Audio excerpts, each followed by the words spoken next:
வணக்கம். லீ நியூஸ் நேயர்களுக்கு இனிய ஆங்கில புத்தாண்டு நல்வாழ்த்துக்கள். விரிவான செய்திகளை தற்போது பார்க்கலாம்.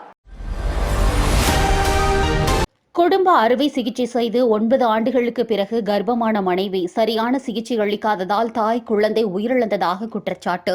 கோவை அரசு மருத்துவமனையில் உடலை வாங்க மறுத்து உறவினர்கள் குவிந்ததால் பரபரப்பு.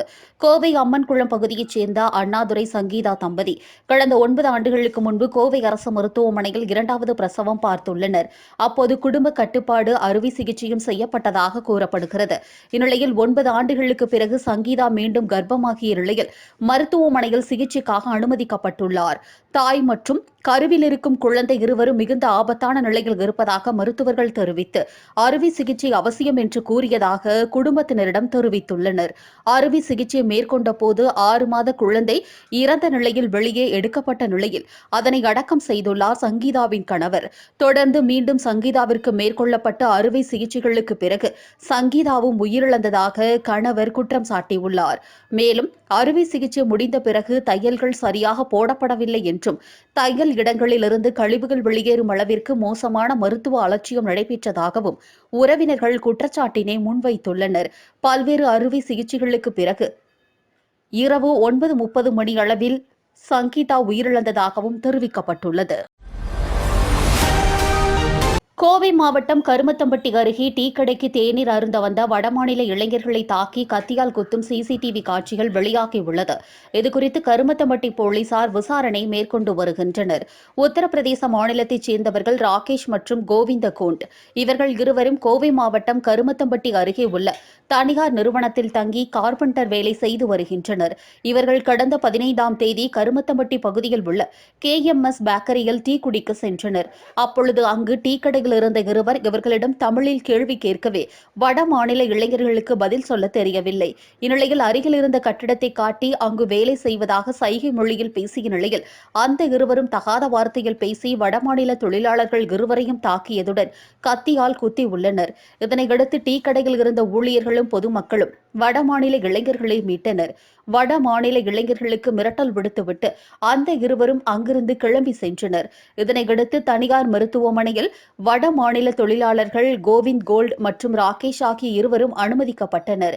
இந்நிலையில் இந்த தாக்குதல் சம்பவத்தின் சிசிடிவி காட்சிகள் தற்போது வெளியாகியுள்ளது.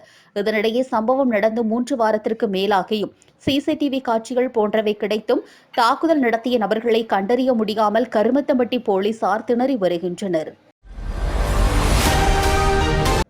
மதுரை மாநகர் காவல் ஆணையத்தின் கீழ் உள்ள காவல் நிலையங்களுக்கு உட்பட்ட பகுதிகளில் செல்போன் திருடு போனது, காணாமல் போனது தொடர்பான புகார்களின் அடிப்படையில் செல்போன் IMEI எண்களை கொண்டு சைபர் கிரைம் காவல்துறையினர் மூலமாகவும் தனிப்படை காவல்துறையினர் மற்றும் ரோந்து பணிகளின் போது குற்றவாளிகளிடமிருந்து கைப்பற்றியது என்று மொத்தமாக கடந்த 4 மாதங்களில் 555 செல்போன்கள் மீட்கப்பட்டன. அதன்படி மதுரை மாநகர காவல் ஆணையர் அலுவலகத்தில் மீட்கப்பட்ட செல்போன்களை உரியவர்களிடம் ஒப்படைக்கும் நிகழ்ச்சி நடைபெற்றது. இதில் மதுரை மாநகர காவல் எல்லைக்கு உட்பட்ட பகுதிகளில் கடந்த 4 மாதங்களில் காணாமல் போன மற்றும் திருடு போன 85,25,000 மதிப்பிலான 555 செல்போன்களை மாநகர காவல் ஆணையர் லோகநாதன் உரியவர்களிடம் ஒப்படைத்தார். பின்னர் மாநகர காவல் ஆணையர் அலுவலகத்தில் நடைபெற்ற பொதுமக்கள் குறைதீர் மனு நாளில் பொதுமக்களிடமிருந்து மாநகர காவல் ஆணையர் லோகநாதன் பெற்றுக் கொண்டார்.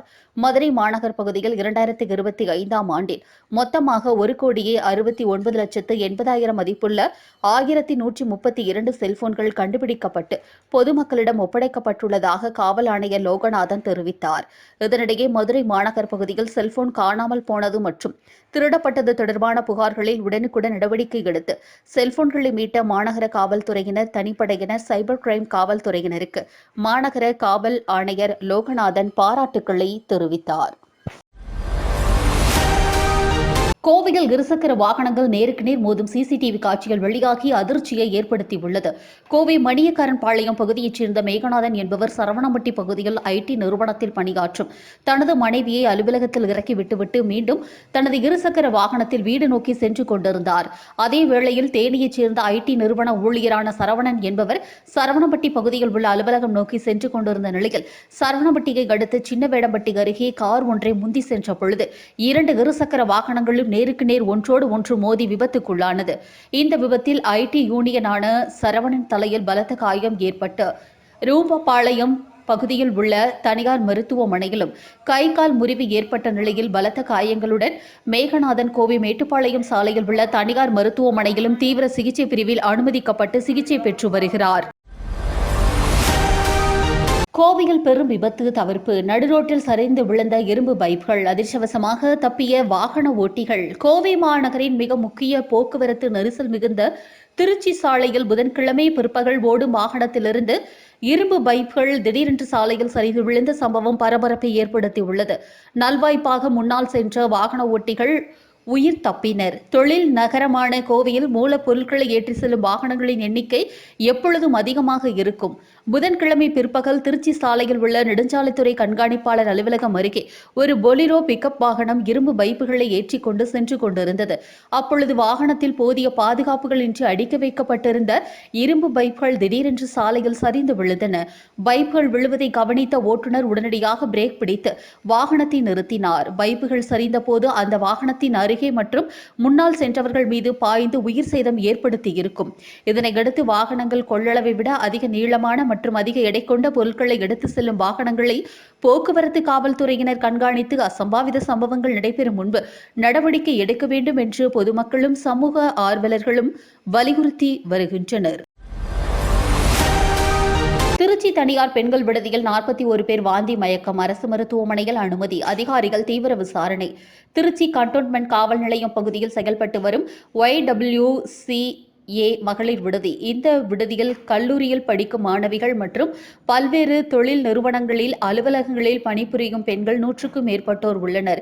இரவு விடுதியில் உணவு சாப்பிட்ட 41 மகளிர் மற்றும் கல்லூரி மாணவிகளுக்கு திடீரென்று வாந்தி பேதி மயக்கம் ஏற்பட்டது. உடனடியாக அவர்களை திருச்சி அரசு மருத்துவமனையில் தீவிர சிகிச்சைக்கு அனுமதித்தனர். அவர்களுக்கு மருத்துவக் குழுவினர் தீவிர சிகிச்சை அளித்து வருகின்றனர். மேலும் உணவு பாதுகாப்பு துறையினர் ஆய்வு செய்து உணவு கூடத்திற்கு சீல் வைத்தனர். காவல்துறையினரும் உணவு பாதுகாப்பு அதிகாரிகளும் இச்சம்பவம் குறித்து விசாரணை மேற்கொண்டு வருகின்றனர்.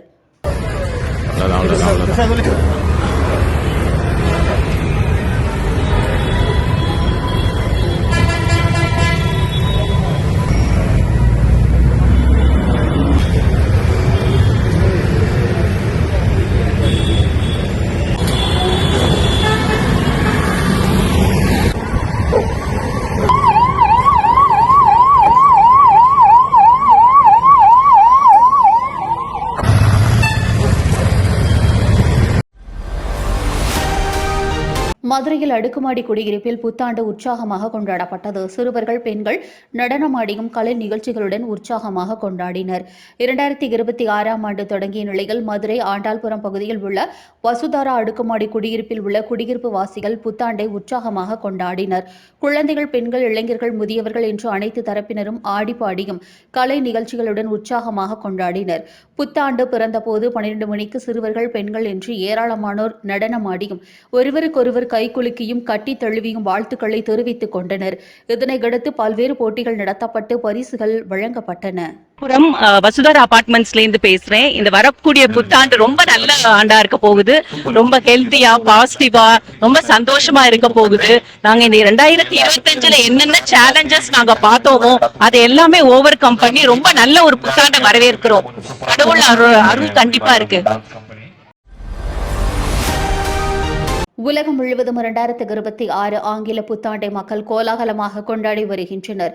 புத்தாண்டு தினத்தை அடுத்து நாட்டின் பல்வேறு பகுதிகளில் கொண்டாட்டங்கள் களை கட்டியது.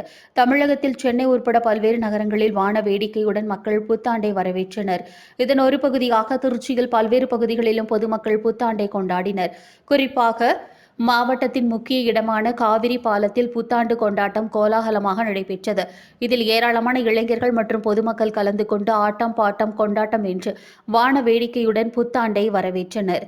காவிரி மேம்பாலம், பாரதிதாசன் சாலை, டிவிஎஸ் டோல்கேட், ஜங்ஷன் மேம்பாலம், சென்னை தேசிய நெடுஞ்சாலை உள்ளிட்ட பல்வேறு பகுதிகளில் புத்தாண்டை கொண்டாடும் வகையில் இளைஞர்கள் சாலையில் கூட்டம் கூட்டமாக வாகனத்தில் அதிக ஒலிகளை எழுப்பிக் கொண்டு அதிவேகத்தில் சென்றும் பட்டாசுகளை வெடித்தும் புத்தாண்டை கொண்டாடினர்.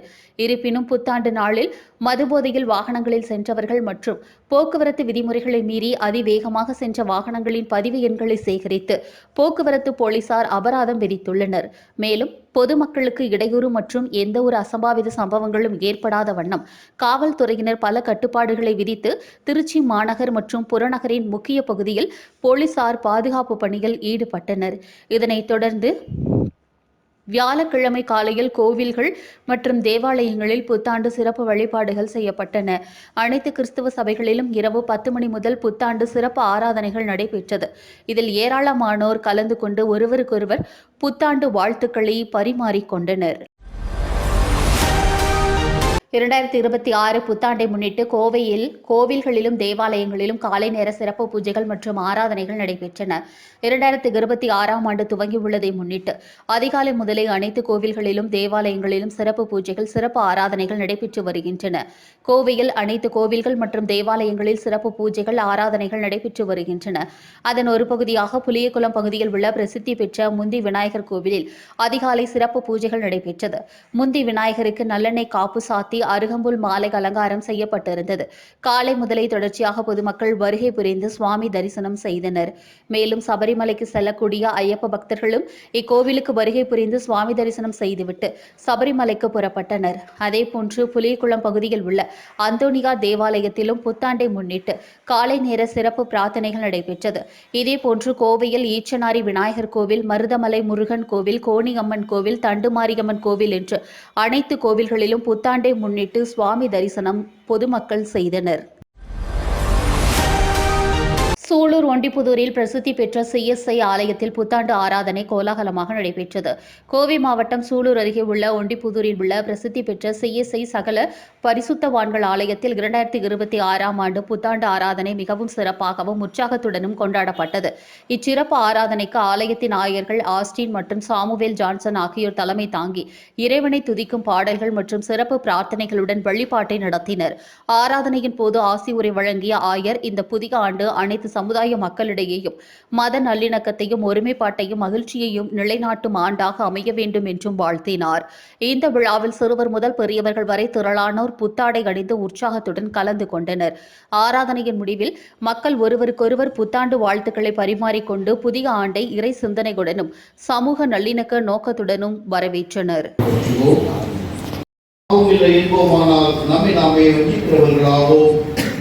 நமக்குள் உண்மை இல்லை, நமது பாவங்களை அறிக்கையிட்டால் பாவங்களை நமக்கு மன்னித்து எவ்வித நீதியும் நம்மை சுத்திகரிப்பதற்கு அவர் நம்பத்தக்க ஒரு நீதி உள்ளவர். நான் எழுந்து தகப்பனிடத்திற்கு போய், தகப்பனை வரத்துக்கு விரோதமாகவும் உமது பார்வையிலும் பாவம் செய்தேன், இனி இப்படி மகன் என்று சொல்லப்படுவதற்கு நான் பாத்திரனாளன், உம்முடைய கூலிக்காரரை ஒருவனாக என்னை வைத்துக் கொள்ளும் என்பேன். கடவுள் ராஜ்யம் சமீபித்திருக்கிறது, மனத்திற்கு சுவிசேஷத்தில் நம்பிக்கை வையுங்கள். நமது வரவேற்புகளுக்காக பரிதவிக்க முடியாத பிரதான ஆசிரியர் நமக்கிராமல் எல்லா விதத்திலும் நம்மை போல் சோதிக்கப்பட்டும் பாவம் இல்லாத பிரதான ஆசிரியரே நமக்கு இருக்கிறார். புத்தாண்டு பண்டிகையை முன்னிட்டு உலக புகழ்பெற்ற மதுரை மீனாட்சி அம்மன் கோவிலில் அதிமுக முன்னாள் அமைச்சர் செல்லூர் ராஜு தனது குடும்பத்தினர் மற்றும் கட்சி நிர்வாகிகளோடு சுவாமி தரிசனம் செய்தார். இதனைத் தொடர்ந்து அவர் செய்தியாளர்களை சந்தித்து பேசுகையில், எடப்பாடி பழனிசாமி முதலமைச்சராக மீண்டும் வர வேண்டும், தமிழ்நாடு அமைதியாக இருக்க வேண்டும், போதை கலாச்சாரம் இருக்கக்கூடாது, குழந்தைகள் முதல் பாட்டிகள் வரை பாதுகாப்பு இருக்க வேண்டும், ஊழல் இல்லாத ஆட்சி, சமமான ஆட்சி, உண்மையான ஆட்சி அமைய வேண்டும், உண்மையான விடிகளை எடப்பாடி பழனிசாமி கொடுப்பார் என்றும், எந்த முதலமைச்சரும் சாதிக்காத சாதனையாக 11 மருத்துவக் கல்லூரியை தொடங்கி சாதனை செய்துள்ளார் எடப்பாடி பழனிசாமி என்றும், தமிழக மக்கள் ஜெயலலிதா எம்ஜிஆர் காலத்தில் எப்படி வாழ்ந்தார்களோ அதே போல வாழ எடப்பாடி பழனிசாமி நடவடிக்கை எடுப்பார். விஜய் கட்சிக்கு கூட்டம் கூடுகிறதே என்பது குறித்த கேள்விக்கு, சினிமா கவர்ச்சிக்கு எப்போதுமே அமிதாப் பச்சன் வந்தால் கூட கூட்டம் வரும், மக்கள் தீர்மானிக்க வேண்டும் என்றும் தெரிவித்தார். மதுரை மாநகராட்சியில் 200 கோடி திமுகவினர் கொள்ளையடித்துள்ளனர். இதற்கு தீர்வே இல்லை. மாநகராட்சி மேயர் இல்லாததால் மாநகராட்சி கவுன்சிலர் கூட்டம் நடைபெறவில்லை. இந்த நாள் வரை மக்கள் பிரச்சினை தீராமல் தான் உள்ளது. மதுரையில் திமுக மாமன்ற உறுப்பினர்கள் ராஜினாமா செய்ய சொல்லி இருக்கலாம். இந்த ஆட்சி 23ஆம் புலிகேசி ஆட்சி போல்தான் இருக்கிறது. கஞ்சா போதைப் பொருள் விற்பவர்கள் டோர் டெலிவரி செய்கிறார்கள். அமேசான், ஜொமேட்டோ, ஸ்விக்கி போல் ஆகிவிட்டது. தமிழ்நாட்டிற்கு வந்த பாவமாக வடமாநில இளைஞர் இருந்துள்ளார். இது போதாதா சட்டம் ஒழுங்கும் கெட்டுப்போனதற்கு என்றும் காங்கிரஸ்காரர்கள் நாட்டுக்காக சுதந்திரம் வாங்கி கொடுத்தார்கள். இவர்கள் தற்போது உள்ளவர்கள் அல்ல. கூட்டணியில் இருந்தாலும் காங்கிரஸ்காரர்களுக்கு ஆதங்கம் இருக்கும் என்று அதிமுக முன்னாள் அமைச்சர் செல்லூர் ராஜு தெரிவித்துள்ளார். அனைவருக்கும் ஆங்கில புத்தாண்டு நல்வாழ்த்துக்கள். உலக மக்களுக்கும் ஊடக பெருமக்களுக்கும் முதல்கண் வணக்கம். இன்றைக்கு உலகமே ஆளுகின்ற மீனாட்சி சுந்தரேஸ்வரர் திருக்கோயிலுக்கு சென்று குடும்பஸ்தாரோடும் கழக குடும்பஸ்தாரோடும் சென்று மாண்புமிகு முதலமைச்சர்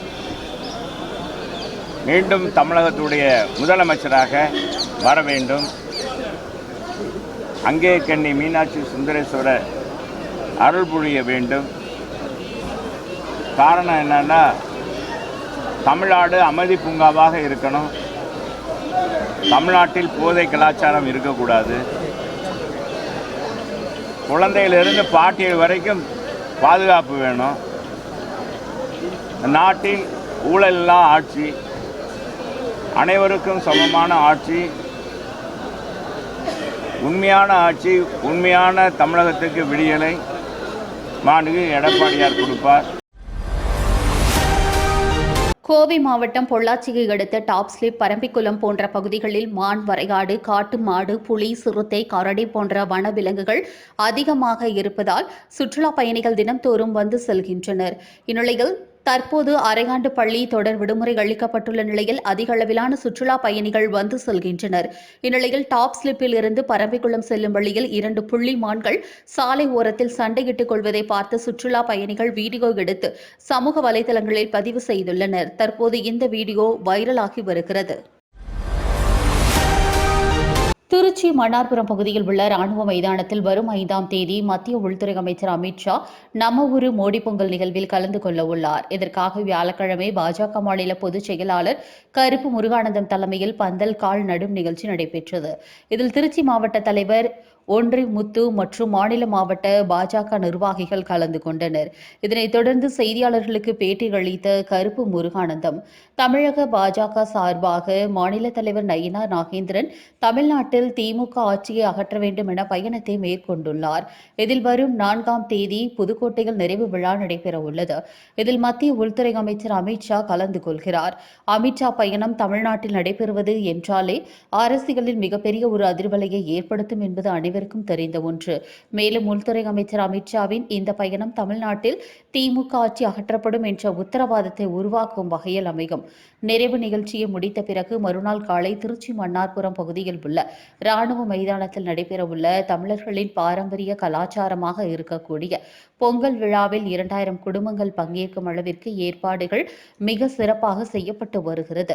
நிச்சயம் தமிழ்நாட்டில் பாரதிய ஜனதா கட்சி கூட்டணி ஆட்சி அமைக்கும், திமுக வீழ்த்தப்படும் என்றும் தெரிவித்தார்.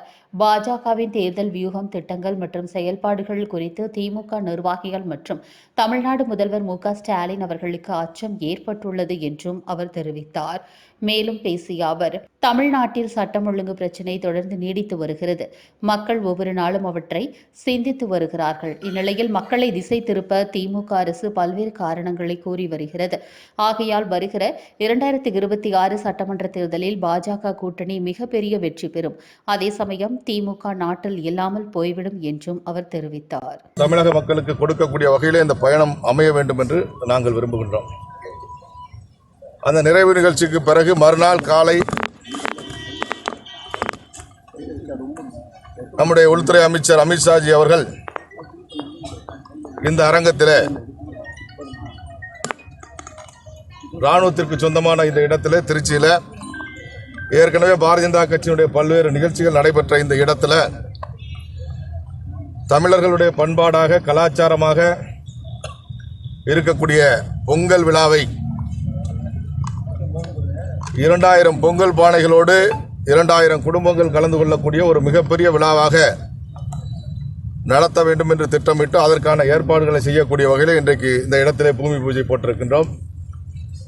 நிச்சயமாக உள்துறை அமைச்சர் அவர்களுடைய பயணம், இந்த 4ஆம் தேதி இருக்கக்கூடிய பயணம் அதற்கு அடுத்து 5ஆம் தேதி இருக்கக்கூடிய பயணம் தமிழ்நாட்டில் திராவிட முன்னேற்றக் கழகத்தினுடைய ஆட்சி வீழ்த்தப்படும், தேசிய ஜனநாயக கூட்டணியுடைய ஆட்சி ஏற்படும் என்ற உத்தரவாதத்தை அளிக்கக்கூடிய பயணமாக இருக்கும் என்று நாங்கள் எல்லாம் எதிர்பார்க்கின்றோம். இந்த நடைப்பயணம் அதிமுகவின் தேர்தல் பிரச்சாரத்தின் தொடக்கமாக இருக்கும். தமிழ்நாட்டில் யார் எவ்வளவு பெரிய கூட்டத்தை கூட்டினாலும் 2026 திமுக தான் வெற்றி பெறும். திருச்சியில் வைகோ பேட்டி அளித்துள்ளார். மதிமுக பொதுச் செயலாளர் வைகோ, துரை வைகோ ஆகியோர் திருச்சியில் செய்தியாளர்களுக்கு அளித்த பேட்டியில் அனைத்து மதத்தினரும் ஒற்றுமையாக வாழ்ந்து வரும் நிலையை நிர்மூலமாக்கும் வேலையை இந்துத்துவ சக்திகள் செய்து வருகின்றன.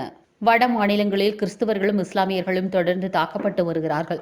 தமிழ்நாடு திராவிட இயக்க பூமி. தந்தை பெரியாருடன் அண்ணாவும் கலைஞரும் சமய நல்லிணக்கத்தை பேணினார்கள். தமிழ்நாட்டில் நிலவும் சமய நல்லிணக்கத்தை கெடுக்க பார்க்கிறார்கள். இது ஒருபுறம் இருக்க, இந்தியாவிற்கு பெருமை சேர்த்து அகிம்சை வழியை போதித்தவர் காந்தி. அவர் பெயரை உலகமே உச்சரித்துக் கொண்டிருக்க இந்திய அரசு நீக்கியுள்ளார்கள். வரும் நாட்களில் ரூபாய் நோட்டுகளில் அவர் படத்தை எடுக்க தயங்க மாட்டார்கள். இப்படி பல வகைகளிலும் இந்துத்துவ சக்திகள் தீவிரமாக செயல்பட்டு வருகின்றன. தமிழ்நாட்டின் வாழ்வாதாரத்தை காக்க 10 முறை நடைபயணங்கள் மேற்கொண்டுள்ளேன் என்றும் அதில் வெற்றியும் பெற்றுள்ளோம். சமய நல்லிணக்கத்திற்கு கேடு விளைவிக்க இந்துத்துவ சக்திகள் முயற்சிக்கிறார்கள். அதை தடுக்க வேண்டும் என்பதற்காகவே வெள்ளிக்கிழமை முதல் சமத்துவ நடைபயணத்தை மேற்கொள்கிறோம் என்றும் முதலமைச்சர் அந்த நடைபயணத்தை திருச்சியில் தொடக்கி வைக்கிறார். வெள்ளிக்கிழமை தொடங்கும் நடைபயணம் 10 நாட்களில் மதுரையில் நிறைவடையும். இந்த நடைபயணம் மதிமுகவின் தேர்தல் பிரச்சாரத்தின் தொடக்கமாக இருக்கும் என்றும் நடைபயணத்தில் திமுக அரசிற்கு ஆதரவாகவும் சமய நல்லிணக்கத்தை பாதுகாக்கும் வகையிலும் பிரச்சாரம் செய்வோம் என்றும் அவர் தெரிவித்தார். அடுத்து பேசிய மதிமுக முதன்மை செயலாளர் துரை, பிரவீன் சக்கரவர்த்தி தமிழ்நாட்டில் பொருளாதாரம் குறித்து வைத்த விமர்சனம் பற்றி பத்திரிகையாளர்கள் கேள்வி எழுப்பிய போது அது தவறான கருத்து, கண்டனத்திற்குரியது என்று கூறினேன். காங்கிரஸ் கட்சியின் நற்பெயரை கெடுக்கும் வகையில் பேசியும் பிரவீன் சக்கரவர்த்தி மீது காங்கிரஸ் நடவடிக்கை எடுக்க வேண்டும் என்று கூறியுள்ளேன் என்றும் அவர் தெரிவித்தார். பேட்டியின் போது நிர்வாகி ரொஹையா பேகம், மாவட்ட செயலாளர்கள் வெல்லமண்டி சோமு, மணவை மாணிக்கம் மற்றும் மாநில மாவட்ட நிர்வாகிகள் உடன் இருந்தனர். நயவஞ்சகமான மாற்றாந்தாய் மனப்பான்மை உள்ள போக்கில் தமிழ்நாட்டுக்கு கொடுக்கப்பட வேண்டிய நிதிகளை கொடுப்பதில்லை என்று முடிவெடுத்துக் கொண்டு இந்த அரசுக்கு எவ்வளவு நெருக்கடி கொடுக்க வேண்டுமோ கொடுத்து கொண்டிருப்பதோடு மட்டுமல்லாமல் இப்போ இந்த மகாத்மா காந்தி ஊரக வேலைவாய்ப்பு திட்டத்தில் கூட 40% செலவை மாநில அரசு ஏற்றுக்கொள்ள வேண்டும். எங்கெங்க வேலை கொடுக்கணுங்கிறது கூட இனி மாநில அரசோ அந்த கிராம பஞ்சாயத்தோ கிராமத்தை ஆளோ தீர்மானிக்க முடியாது, இனி மத்திய ஒன்றிய அரசு தான் தீர்மானிக்கும் என்று சொல்லி அவர்கள் இவ்வளவு நெருக்கடிகளை கொடுத்த போதிலும் அத்தனையும் சமாளித்துக் கொண்டு தமிழக முதலமைச்சர் அவர்கள், மாண்புமிகு ஸ்டாலின் அவர்கள் இந்த நிதி நெருக்கடிகளை எல்லாம் சமாளித்துக் கொண்டு எந்த மாநிலத்திலும் இல்லாத அளவுக்கு அரிய பல திட்டங்களை பாடசாலைக்கு செல்லுகிற சின்னஞ்சிறுமிகள் சிறுவர்கள் முதற்கொண்டு அவர்களுக்கு முழுமையாக காலையிலே உணவு வழங்குகிற புதிய திட்டத்தை கொண்டு வந்ததோடு மகளிருக்கு பேருந்தில் ஏறினா டிக்கெட்டு கிடையாது, முதல்ல ஃபர்ஸ்ட் ஆர்டரே அவருடைய அந்த ஆர்டர் தான். அப்படி இந்த நிதி நெருக்கடிகளுக்கு மத்தியிலும் இந்தியாவிலேயே பிற மாநிலங்களை விட மக்களுக்கு சேவையாற்றுகின்ற செய்கின்ற மாநிலம் இங்கே இருக்கிற திமுக தலைமையிலான அரசின் தான். புத்தாண்டு மற்றும் பள்ளி தேர்வு விடுமுறையொட்டி பொள்ளாச்சி ஆழியாறு கவியருவியில் குவிந்த சுற்றுலா பயணிகள் குழந்தைகளுடன் அருவியில் குளித்து மகிழ்ச்சி. பொள்ளாச்சி அருகே மேற்கு தொடர்ச்சி மலை அடிவார பகுதியில் ஆனைமலை புலிகள் காப்பக வனத்துறையினர் கட்டுப்பாட்டில் அமைந்துள்ளது குரங்கருவி எனப்படும் கவியருவி. இந்த அருவிக்கு உள்ளூர் மட்டுமன்றி வெளி மாவட்டம் மற்றும் வெளி மாநிலங்களிலிருந்து நாள்தோறும் அதிக அளவில் சுற்றுலா பயணிகள் வருவது வழக்கம். இந்நிலையில் தற்போது பள்ளிகளுக்கு அரையாண்டு தேர்வு மற்றும் புத்தாண்டு விடுமுறையின் காரணமாக சுற்றுலா பயணிகளின் வருகை வழக்கத்தை விட அதிகரித்து காணப்பட்ட நிலையில் அருவியில் குவிந்த சுற்றுலா பயணிகள் அருவியில் கொட்டி வரும் தண்ணீரில் குழந்தைகளுடன் குளித்து மகிழ்ந்தனர். மேலும் கடந்த ஆண்டு பெய்த கனமழையில் அருவியில் வெள்ளப்பெருக்கு ஏற்பட்ட காரணத்தினால் பாதுகாப்பு தடுப்பு சுவர் கம்பிகள் அனைத்தும் வெள்ளத்தில் அடித்து செல்லப்பட்டது. இதனால் தற்போது தற்காலிகமாக மரக்கட்டுகளை வைத்து தடுப்பு சுவர் அமைக்கப்பட்டுள்ளதால் குழந்தைகள் மற்றும் பெண்களின் பாதுகாப்பு கேள்விக்குறியாகி உள்ளதாகவும் இதை சரி செய்து சுற்றுலா பயணிகளின் பாதுகாப்பை உறுதி செய்து தர வேண்டும் என்றும் சுற்றுலா பயணிகள் வனத்துறையினருக்கு கோரிக்கை வைத்துள்ளனர். மங்கி ஃபால்ஸ் பார்த்தீங்கன்னா வேறு எங்கேயும் மேலே எங்கேயும் ஃபால்ஸ் அவ்வளோவா இல்லை. இந்த மங்கி ஃபால்ஸ் கிட்ட வந்தோன்னா எல்லாருமே வந்து பார்த்தீங்கன்னா நல்லா இந்த கிளைமேட்டுக்கு ஏற்ற மாதிரி இந்த வாட்டர் ஃபால்ஸும் நல்லா கூலிங்காக தான் இருக்குது. எல்லாம் பசங்களாம் என்ஜாய் பண்ணுறாங்க, ஃபேமிலியோட எல்லாம் என்ஜாய் பண்ணுறோம். செல்விங்க, திருப்பூர்லேருந்து வந்திருக்கிறோம். ஆழியாறு வரையில் ஆழியாறு வந்துட்டு வந்தோம். இங்கே மங்கி ஃபால்ஸ் வந்திருக்கிறோம். தண்ணி நல்லா வருதுங்க, ஜாலியாக இருக்குது. வேணுங்கிற அடிப்படை வசதிகள்லாம் பண்ணியிருக்கிறாங்க. குழந்தைகள்லாம் என்ஜாய் பண்ணுறாங்க. நல்லா இருக்கு. இத்துடன் இந்த செய்தி தொகுப்பு நிறைவடைந்தது. மேலும் உலகில் நடக்கும் செய்திகளை உடனுக்குடன் தெரிந்து கொள்ள www.lenews.in என்ற இணையத்திலும் யூடியூப், ஃபேஸ்புக், இன்ஸ்டாகிராம் போன்ற சமூக வலைதளங்களிலும் தொடர்ந்து இணைந்திருங்கள். நன்றி, வணக்கம்.